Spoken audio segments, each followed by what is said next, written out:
राम राम मंडळी, शुभ सकाळ. आमच्याकडे ना आज जो नाश्ता बनवला होता ना, तो होता रात्रीच्या उरलेल्या पोळ्यांचा. तो कसा मी तुम्हाला सांगणार आहे. मी ना मस्त मिक्सरच्या भांड्यात आहे ना थोडा लसूण घेतला आणि 2-3 मिरच्या घेतल्या हिरव्या आणि त्यामध्ये ते पोळ्या टाकून मस्त मिक्सरमध्ये बारीक करून घेतलं.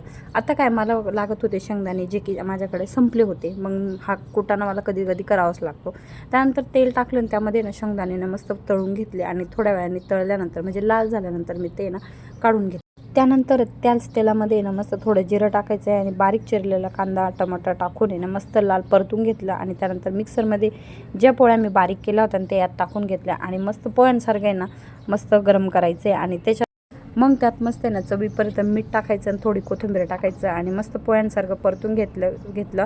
वीरच्या पप्पांना नाश्ता दिला आणि मग मी पण घेतला आणि माझ्या वीरनी पण खाल्ले आणि एकच नंबर झाले होते. आमच्याकडे नाही याला चुरमा म्हणतात, तुमच्याकडे काय म्हणता हे कमेंट करून सांगा.